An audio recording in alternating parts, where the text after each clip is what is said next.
On the news today, Nigerian Army calls for media collaboration in Enugu. In Abuja, Afia assures the Code of Conduct Bureau of Senate support in addressing its challenges. On business news, today, FIT Group inaugurates Microfinance Bank in Enugu. And on the foreign scene, Moldova's president sacks energy minister over failure to tackle crisis. Our special report, traders, residents lament soaring prices of commodities. And details of this and more coming ahead. And from Enugu, Nigeria to the rest of the world. Good afternoon and welcome to Afia TV News Today. My name is Alex Obodo. Details shortly.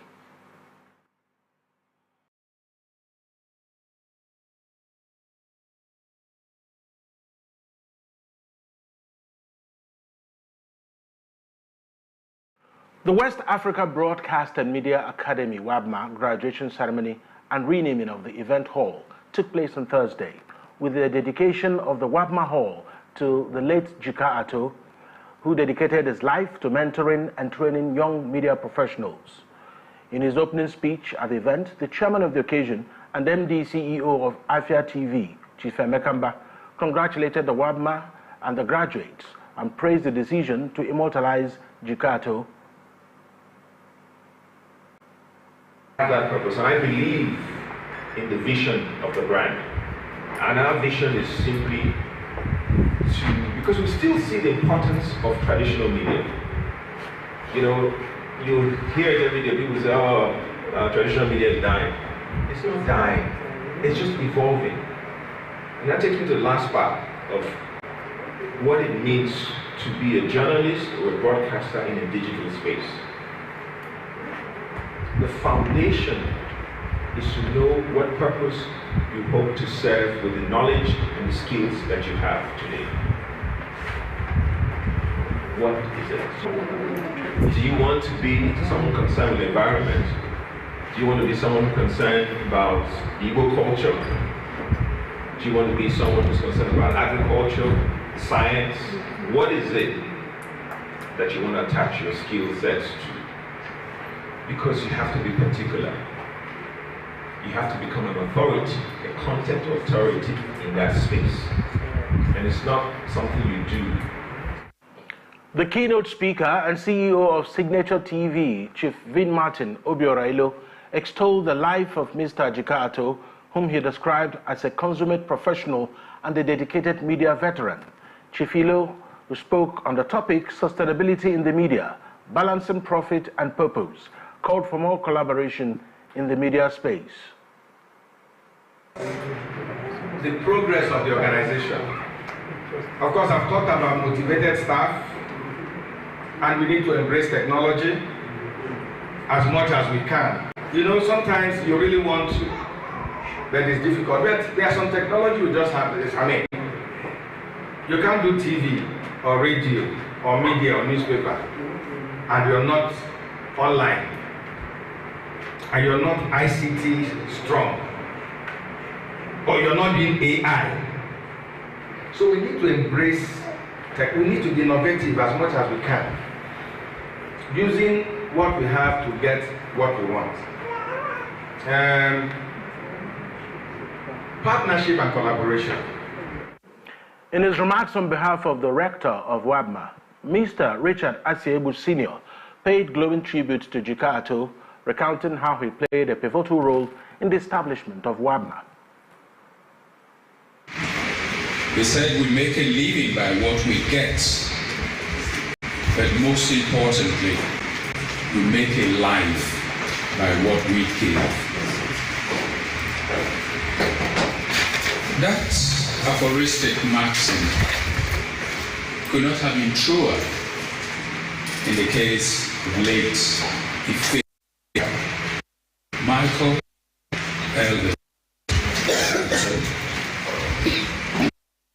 who epitomized discipline, tenacity of diligence, and an uncanny strength of character in what he did without reservation, and the lofty legacy he left behind in the field of broadcasting.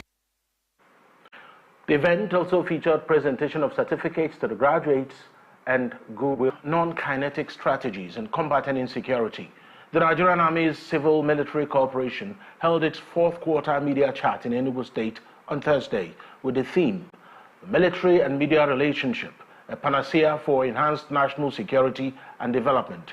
The Chief of Army Staff, represented by Major General H.D. Dada, the General Officer commanding 8th Division Enugu, highlighted the importance of civilian cooperation with the Nigerian Army, emphasizing that such collaboration is crucial for curbing insecurity.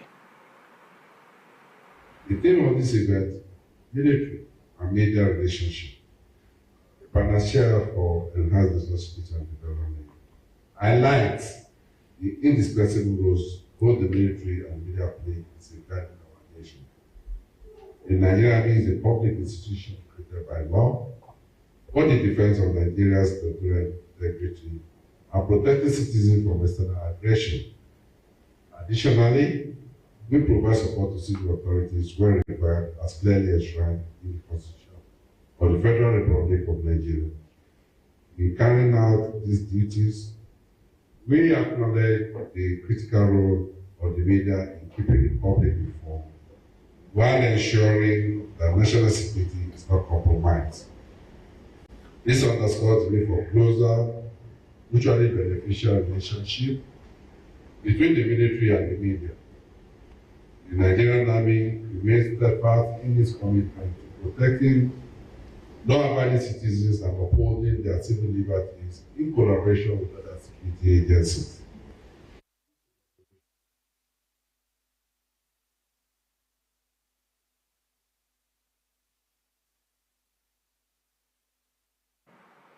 During a panel discussion on national security, Dr. Maxwell Ngene highlighted that some journalists fail to report accurately due to fear, citing the influence of high-profile individuals who fund and support insurgent groups. He also called on the Nigerian Army to enhance its information management strategies.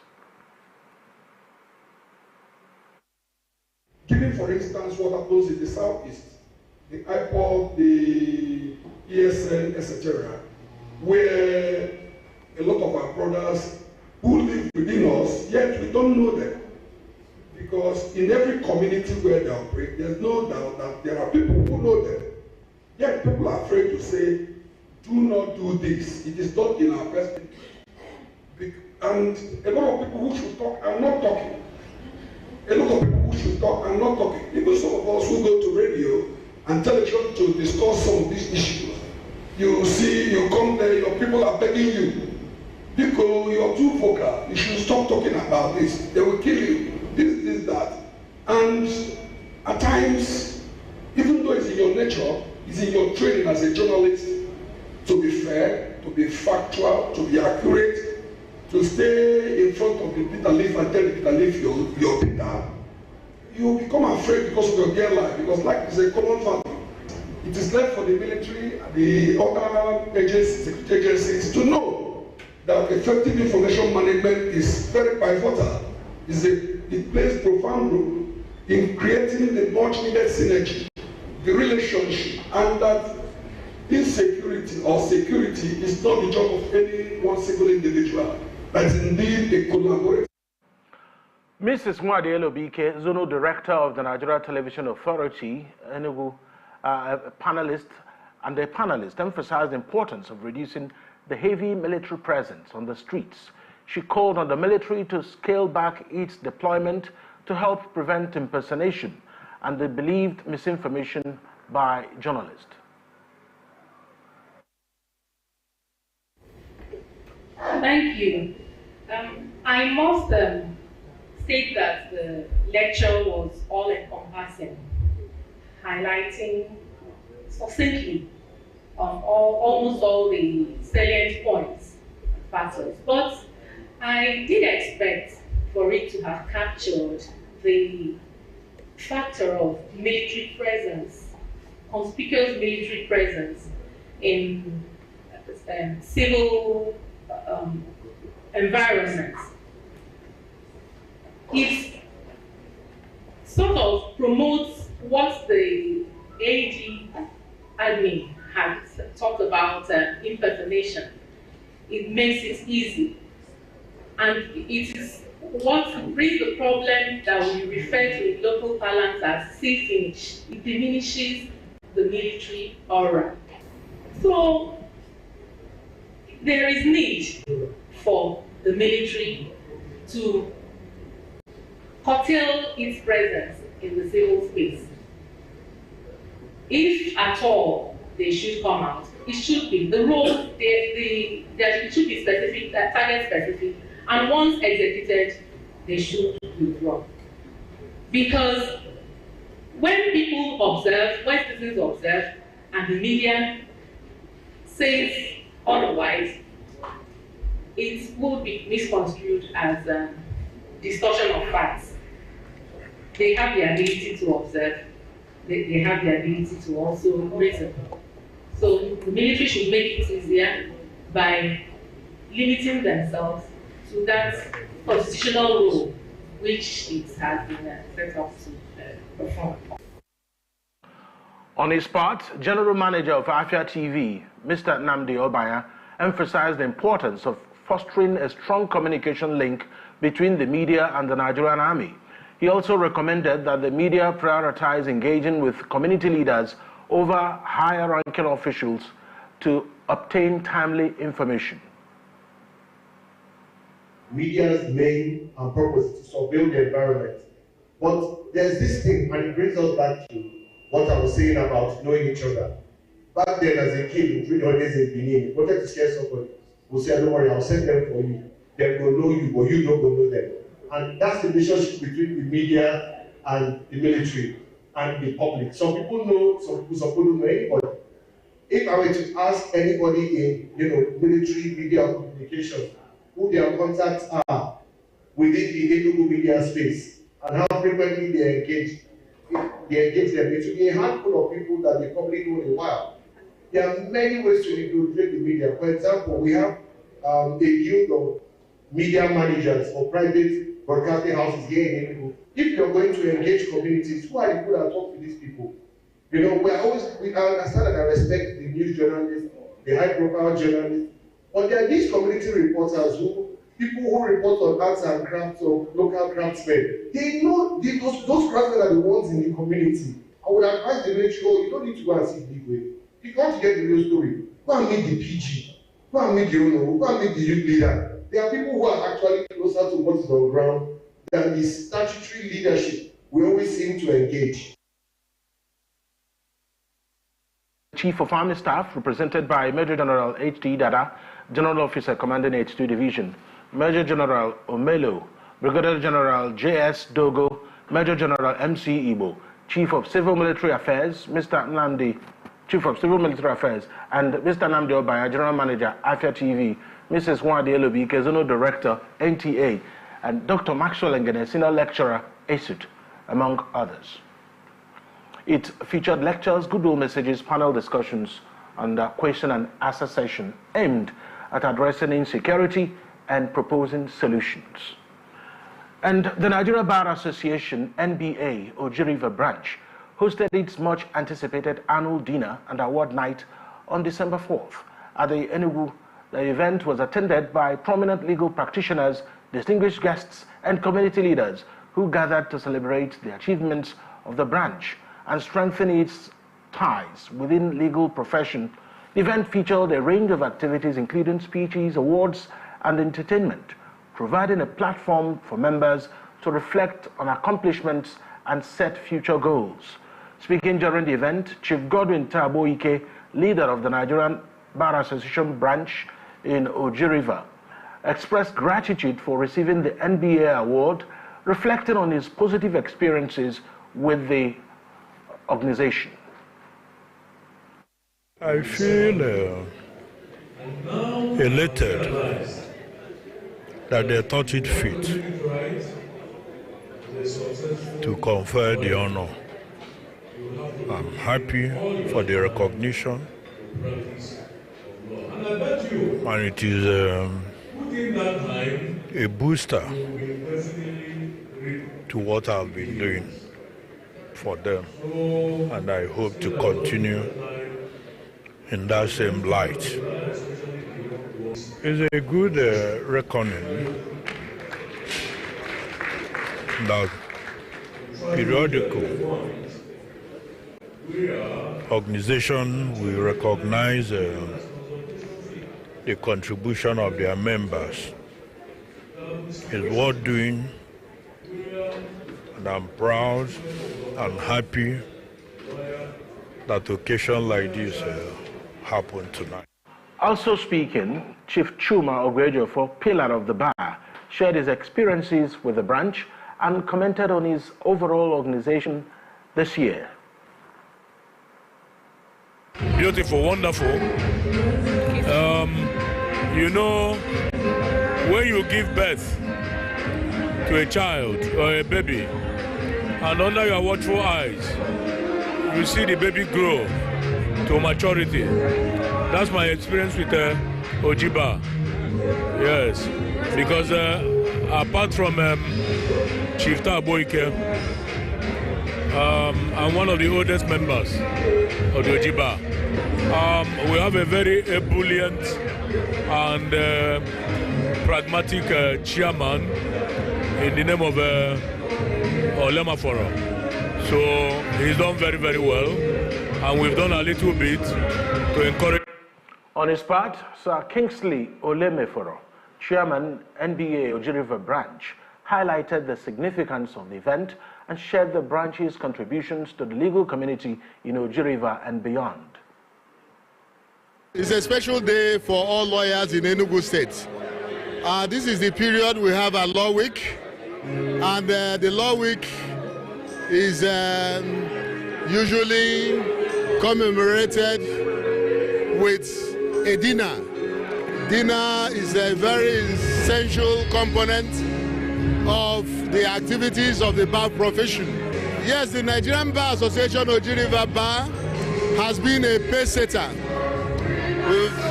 We have what we call the NBA Human Rights Commission that goes to the prisons to interface with those in the prisons and members of the community. They take up pro bono cases that impact on the society. Those who could not pay fees to lawyers that have genuine cases one way or the other, the Bar Association will interface, will intervene, and give legal representation to such people. The Bar Association is also committed to restoring the dignity of the law, to ensure that the rule of law prevails in the society. While outlining her expectations for NBA Oji River Branch in the coming year, Oyikonsola Badejo, legal practitioner and awardee, shared her excitement at receiving a recognition. Extremely humbled. I mean, when I received the call that I was going to get an award here tonight, the first question that passed through my mind was, what did I do to deserve this honor? You know, but the chair has been very kind. I'm very, very, very enthused about the small contributions that I've made in the profession, and he's made no secret of that. And he told me that's the reason why the award is being given. The dinner was an opportunity for members to network, exchange ideas, and the NBA Oji River Branch looks forward to another productive year with plans to host more events, offer legal education programs, and continue its advocacy efforts to enhance the legal profession and improve the rule of law in the region. Moving on now to the southwest, where Lagos residents have expressed frustration over the rumored ban on sachet water. This has led to a significant increase in its price across the state. A bag of sachet water, which previously sold for 300 naira, is now being sold for 800 naira in most retail stores. Our correspondent, Kingsley Emeka, has the details. Rumors of the ban began circulating after a viral video showed enforcement officers destroying sachet water packed at factories and on buses. However, The Lagos state government has since denied any plan to ban sachet water, clarifying that the individuals in the video were enforcement officers from the National Agency for Food and Drug Administration and Control and not Lagos state officials. Despite the government's clarification, the price hike has already affected many residents, especially those who rely on sachet water for their daily hydration needs. Some residents have taken to social media to voice their concerns, calling on the government to address the issues and ensure that the sachet water remains affordable for the common citizen. Wetin I get to talk for pure water something now, everybody know the time we pure water dey, they even buy 10 naira, but now everything don't cost for Nigeria. One pure water now 15 naira. Where would they go for this Nigeria? No. Make una no ban pure water, because that pure water now they help us. At least now me say if I hold 10 naira now, I suppose run go buy pure water. But now if I no give 15 naira, I no fit buy pure water. One pure water. Make una no try am. Everything I get to tell. So I tell government, I tell Enugu, make una no stop pure water. If una stop pure water, poor masses then they go suffer well because that thing they help us. That banning pure water with him, what go do? Eh? But I want ban pure water. We will come they suffer. Our mama no try am because we don't get money for bottled water. Because people even they put the distance themselves, say make they drink pure water. Then they enjoy life. At least they still get some kind. They get their ways to drink their own water in their own way. But we will say we try also make we feel sustain. Now can't they tell us say on our own ban pure water? But what we do? We don't even try and save. Kí la fẹ́ ṣe, bàtọ́ bá bàǹdẹ̀ báwo la ṣe fẹ́ mú mi. Eléyìí láti fi ń gbéra dúró. Gbogbo nǹkan ti dojúrú tán, ẹjọ́ nítorí Ọlọ́run ẹ ràn wá lọ́wọ́, ẹ ràn wá lọ́wọ́ o. Ẹ ràn wá lọ́wọ́ torí kò sówó kò sí nǹkankan. Àwọn aláìní bàbá aláìní ìyá ló pọ̀ jù. Ọmọ tí ò ní ìyá tí ò ní bàbá tó dẹ̀ manage. Ìmí àgbé bí ọ̀tá kiri kó tó lọ sí school kó tó dé kó tó wá jẹun. Ìyá yẹ wà lè yẹ òun yóò sì rí nǹkankan ṣe. Bàtẹ́ bá sọ pé tí fẹ́ báǹdé léyìí sí, báwo ni Nàìjíríà ṣe fẹ́? Ṣé Nàìjíríà túnṣe àbó bàjẹ́ sí ni? Tí ó ń bàjẹ́ sí ni ẹ jọ̀ọ́ ẹ ràn wá lọ́wọ́, ẹ má báǹdì pure water o. Ẹ má báǹdì pure water, nǹkan tí wọ́n sọ pé kàn ṣe ni kàn ṣe. Ẹ má báǹdì ẹ jọ̀ọ́ nítorí Ọlọ́run. Talking about this matter of the pure water getting banned in Lagos State, it don't feel make sense. It don't feel make sense. Because due to the cost of living here in Nigeria, we can't afford to be buying bottled water. You understand? Everything is hard. Both for everybody, both from people from our society, everything. So we can't afford to just stop drinking pure water. We can't afford the bottled water. Yes, that is it. Cost of everything. The government should just work on all this thing. But they can't ban the pure water. Recall that the Association of Table Water Producers, ATWAP, had sometime in April this year attributed the price increase to the rising cost of production. The association appealed with the federal government for financial support to help them mitigate the impact on consumers. However, sachet water has been a significant contributor to the drainage blockage across various water channels in the state. This might not be unconnected to the parallel flooding that parts of the state experience every rainy season.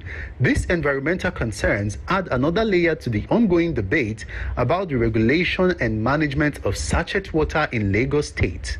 As the debate continues, Lagos residents remain hopeful that a solution will be found to keep sachet water affordable and accessible for all. In Lagos State, Kingsley Emeka reporting for Afia TV.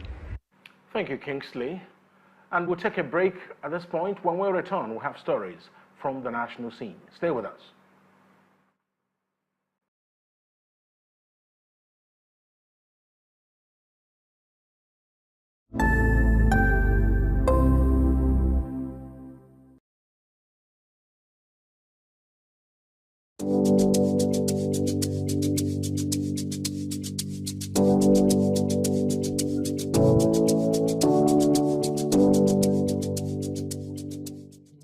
What are your thoughts on the spate of sex for grades in Nigerian universities? This very issue of paying salary should be criminalized. How can they amplify their voices? People don't have evidence. You want to get to know about it? Have to stay tuned right here on Afia Morning Show to get the pulse and the feel of that.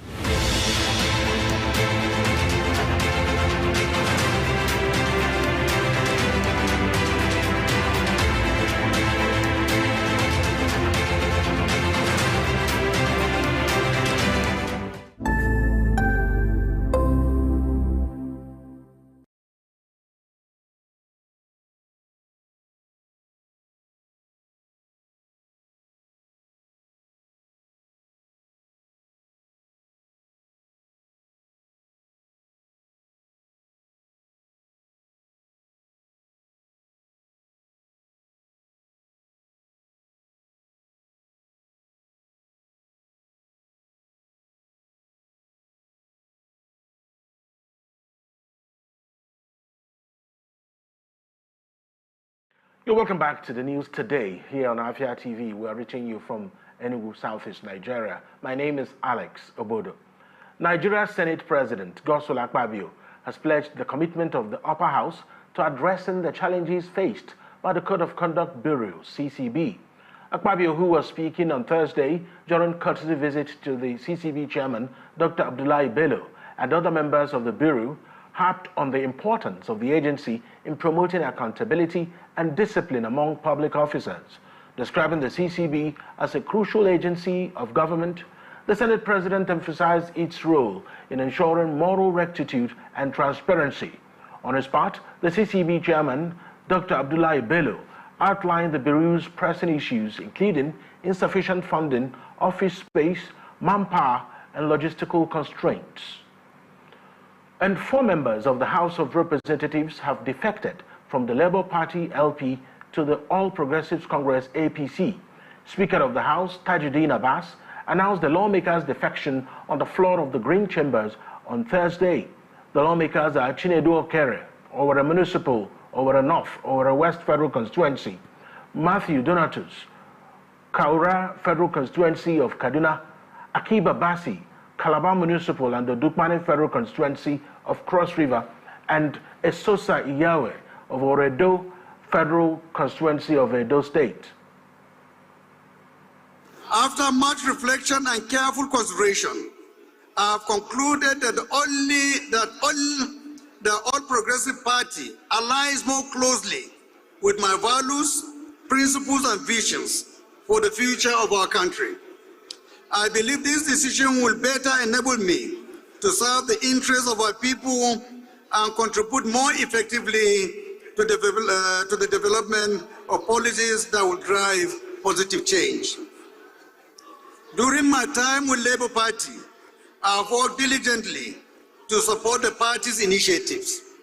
However, after careful examination of the political landscape, I have come to the realization that my political ideas are not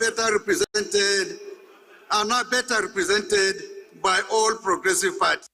However, Minority Whip Ali Issa and Deputy Minority Whip George Ozodinobi criticized the defections. Mr. Speaker, Section 68(1). A member of the Senate, I thank God there are some senators here, or the House of Representatives shall vacate his seat in the House, of which if a member become a member of another political party. Mr. Speaker, You didn't read it all. Mr. Speaker, you read only a part of the provision. Let me learn, Mr. Speaker. Mr. Speaker, my very respected honorable colleagues, I believe as members, we have to be serious with our constitutional issues. Honorable Ozodinobi, a Labour Party leader, accused the defectors of lacking political ideology, adding that the APC has brought hunger to Nigerians. When people enter political party without an ideology, we see such level of defection. People who don't have ideology in anything they do, they don't need to be trusted in any form, whether they are in APC or PDP. I stand here today to tell them that this rotten carrot that is dangled before them to defect to this party that has brought hunger to this country, we are waiting at the end of the day as the party of the people. By 2027, we will open our arms again to give them their rightful ticket. Still on the national news, the Trade Union Congress of Nigeria, TUC, has called for the implementation of a national industrial relations policy following the validation processes for industrial harmony in the workplace. Deputy President of the TUC, Comrade Tomiye Timokun, stated this at the validation of National Industrial Relations Policy in Abuja. Comrade Etimo Okon explained that the implementation of the policy would foster healthy relations between employers and employees. Responding Minister for Labour and Employment, Dr. Mohammed Dingiadi, represented by the Director overseeing Office of the Permanent Secretary, John Nyamali, maintained that the policy would forestall industrial crises, protect the rights of employees and employers, among others. And now to business news. The FIT Group has officially opened the FIT Microfinance Bank, a new initiative designed to help individuals and businesses better manage their finances. Our correspondent, Ogochukwu Osai, has the details.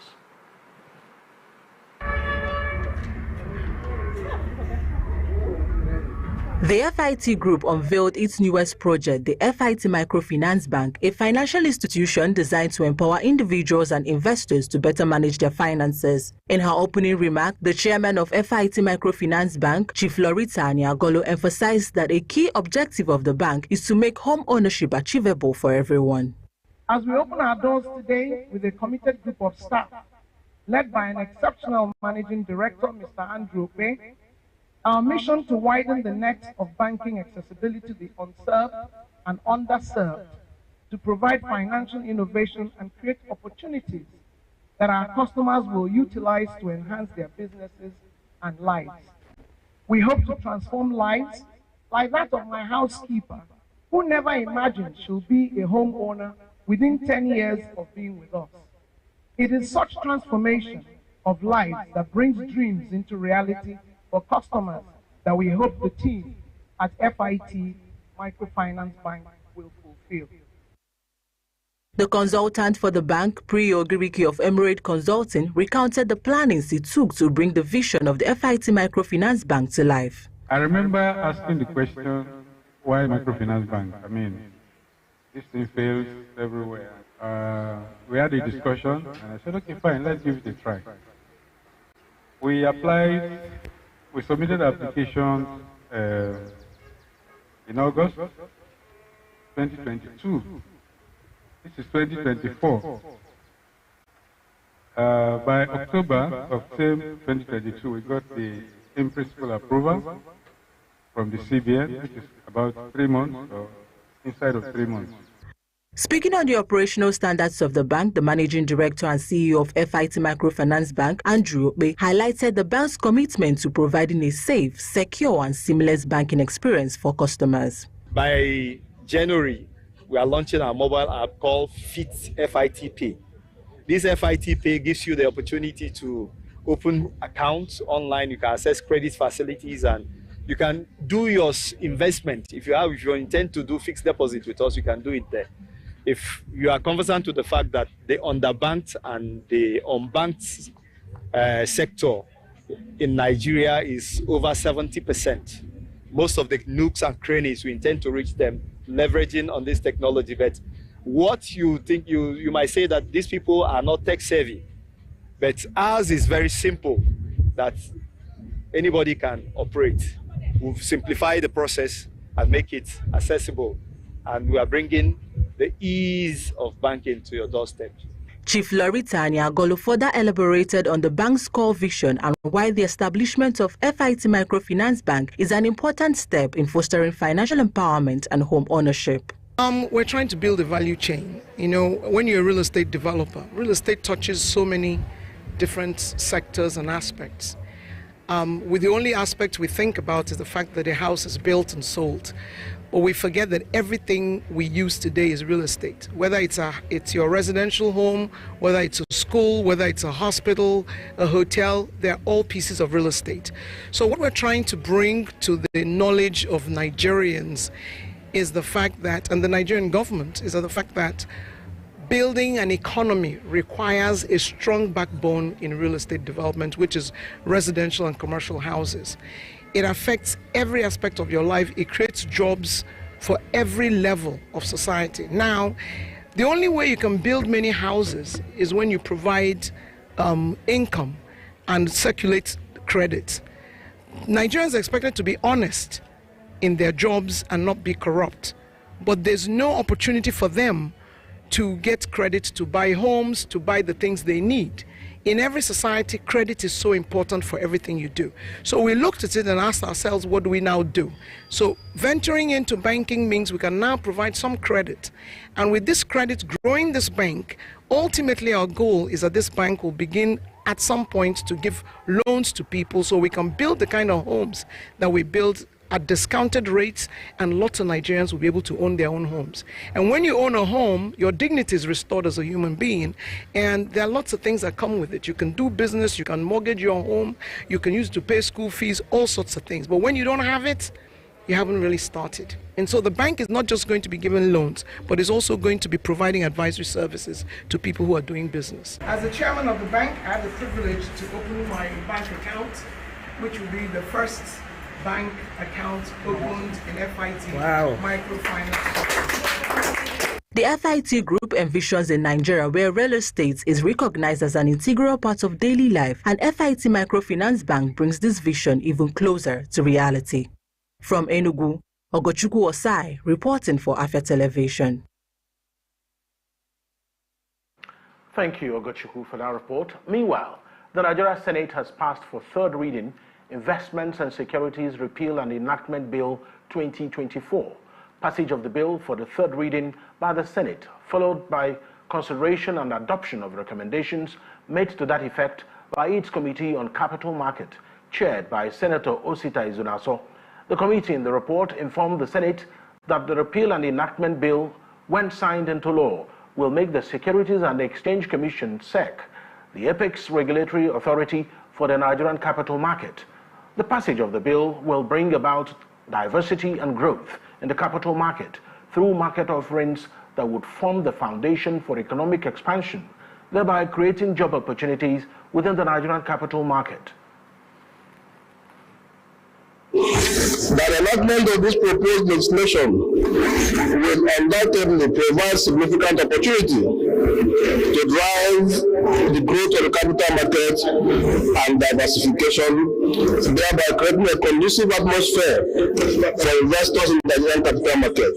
Four, that the bill contemplates to address modern forms of financial malpractices and reinforce investors' protection by engendering robust regulations around market abuses, insider trading, and governance standard for public traded companies. Five, that the bill envisages regulatory framework for digital currencies and fintech activities, including the provision of blockchain cryptocurrency transactions to support the integration of innovative technologies within the scope of the capital market.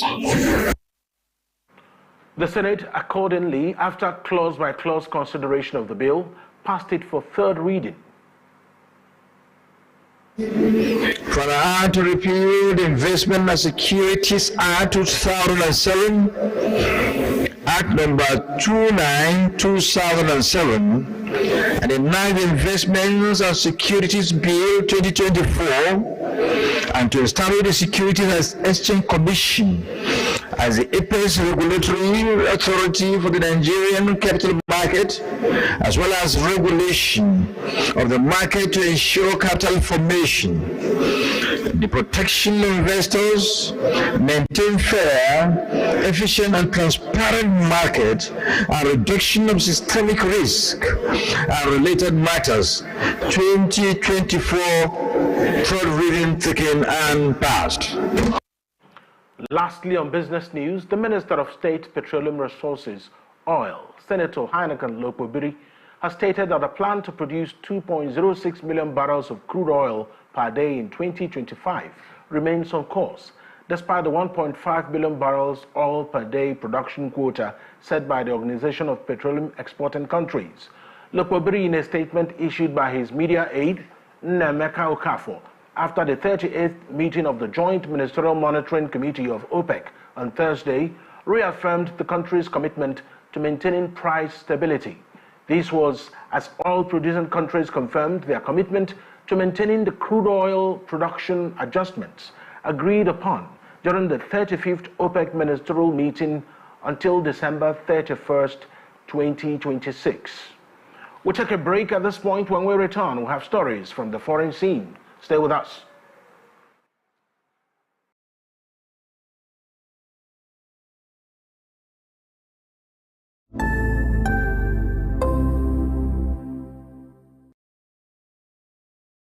Hey ladies, join us on Gyna Plus every Wednesday at 6 p.m. right here on Afia TV, DSTV channel 254 and GoTV channel 17, where we will delve into health issues affecting girls and women in society. Breastfeeding doesn't even cause breast size. The frequency of breastfeeding determines the approach you take to make sure that your well-being is maintained.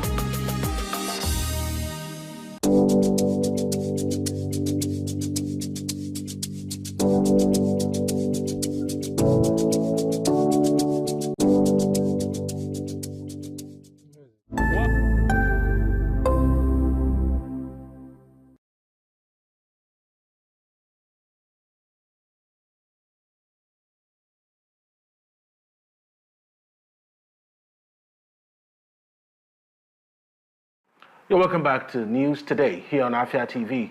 My name is Alex Obodo. To the foreign scene now, the South American nation of Paraguay has expelled a Chinese diplomat on the grounds of alleged interference in domestic affairs.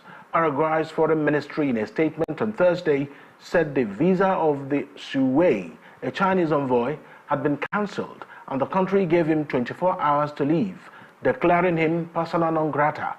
Su allegedly told lawmakers that they must choose between relations with Taiwan and China after a surprise appearance at Paraguay's Congress. He made the comment after meeting with two opposition lawmakers who share sympathetic views towards China.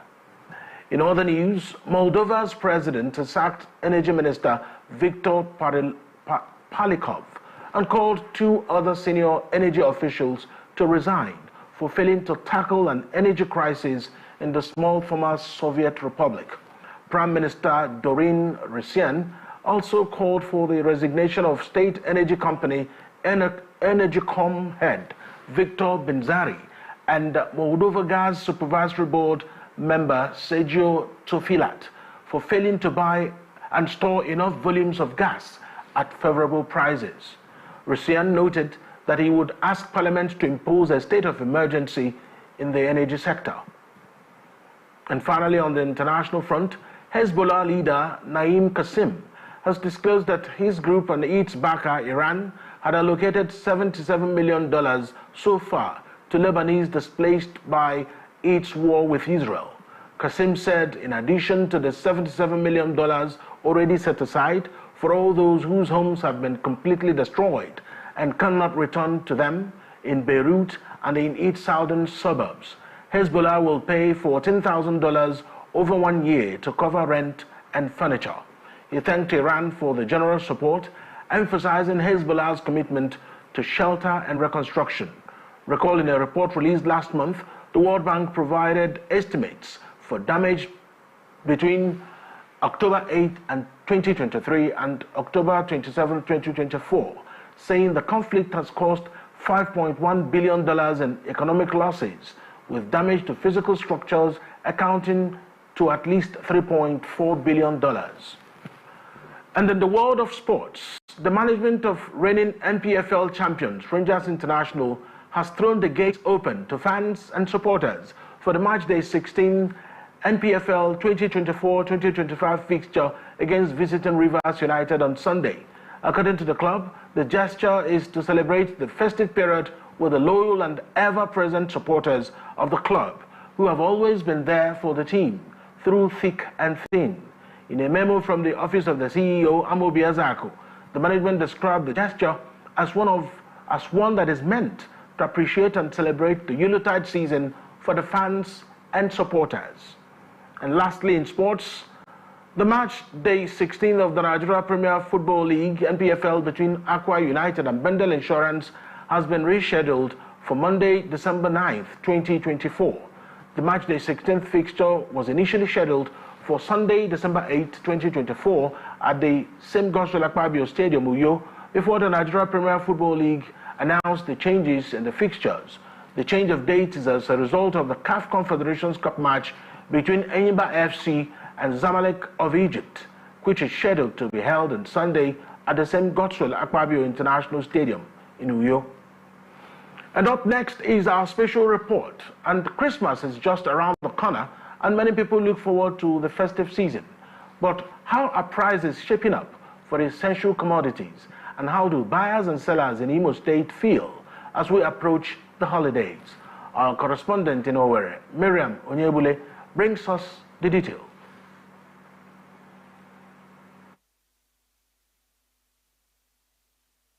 It's beginning to look like Christmas with the usual hustle and bustle on the streets. Prices of essential commodities like food, clothes, beauty products, and lots more are gradually inflating. Rice is a common food consumed by lots of Nigerian households, especially at festive seasons. One would wonder if the inflation in the price of commodities is due to high demand caused by the festive season. Okechukwu, who sells rice and other foodstuff at the popular cluster market in Owerri, says he now sells his bags of rice and tuber of yams at increased rates, but he claims it has nothing to do with the festive season. Some time ago, about 2 or 3 months ago, this chicken, we buy it one bag of it because we say we don't frozen food and other food items like rice, beans, you see yam. Okay, let me start with this yam now. Like this yam now, like last year, if you see this size of this yam now, like last year now, we can sell it something like 1,500, 1,200, but now it's 2,500, 3,000. Then it goes on the cost of the vehicle. Last year, before unload one vehicle, we pay something like 900,000, 1 million. But this year, we're paying 1.9 million. Okay, like rice now. Formerly, we do sell rice. 250, 300, 350, but now we're selling one for 500 naira, depending on how we buy it. One bag of it is 95,000, 98,000. The best rice now is this rice, this gelato and our bell. We sell it 99,000 and 100,000 for one bag, and you can see that it's too much. And when you sell it from 1 cup, 2 cup, 3 cup, you can make up to 5,000 or 6,000 naira. And if you didn't sell it 500, you cannot make your money. So I believe that this problem now is from the people that are buying wholesale. You understand? When they go there and buy wholesale, they come, the way they say to us, the way we are going to sell. You see, if they say no price to us, we also say no price to the consumers. Chicken is also largely consumed by people this season. The price of this has also gone up due to the price of poultry feed. Just because the day-old price now increased. Then another thing is the cost of their feed also increased. So that is why the cost of matured one is high now. So not because of festive period. But I will say that because of the festive, because in this festive period, the demand is high because of Christmas. So that is why the price is high. The chicken doesn't have a fixed price. It depends the amount you buy it from the farmer. Maybe you add your own like 500 naira to make your own gain. Like this one now. I bought this chicken 9,000 and I'm selling 9,500. My profit there is 500 naira. So Falakemi, who sells tomatoes at the same market, reveals that the price of the food produce has skyrocketed due to costs incurred from transporting it to the east. All I know is that it's not because of the festive season. It's due to maybe transportation, the costly price of fuel. So we have been buying it costly since more than 1 month now. So this time around, this is the time tomatoes supposed to be much, that it will even be cheaper. But now it's cost. The prices of clothes, bags, shoes, and hair products are also soaring. Notably, because these goods are essential needs, their high prices have not deterred people from buying them. The demand for these commodities have increased instead. We still buy. We just manage ourselves. Go high quantity, now more less than before. Evidently, the major reason for the high cost of essential commodities is the high cost of fuel. As Christmas draws closer, there are speculations that the prices of these items may increase further. In Owerri, Miriam Onyebule for Afia TV.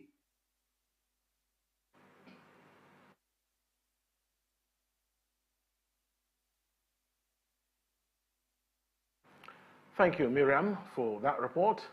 And of course, to end the news today, here's a recap of our top stories. The Nigerian Army has called for media collaboration in Enugu.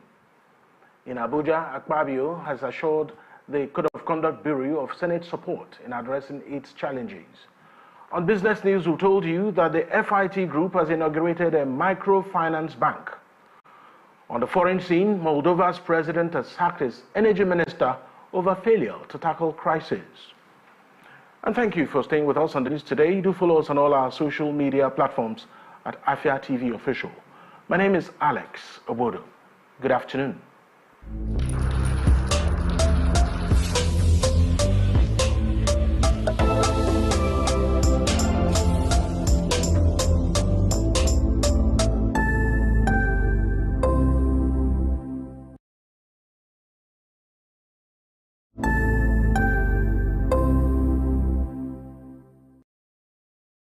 Welcome to the latest and most amazing show on here. Ladies and gentlemen, welcome to Lunch Break.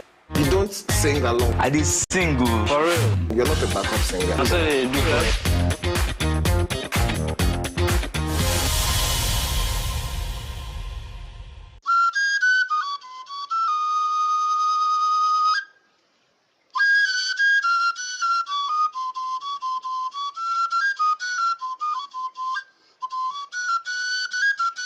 You've often wondered, what does it mean to be Igbo in today's Nigeria?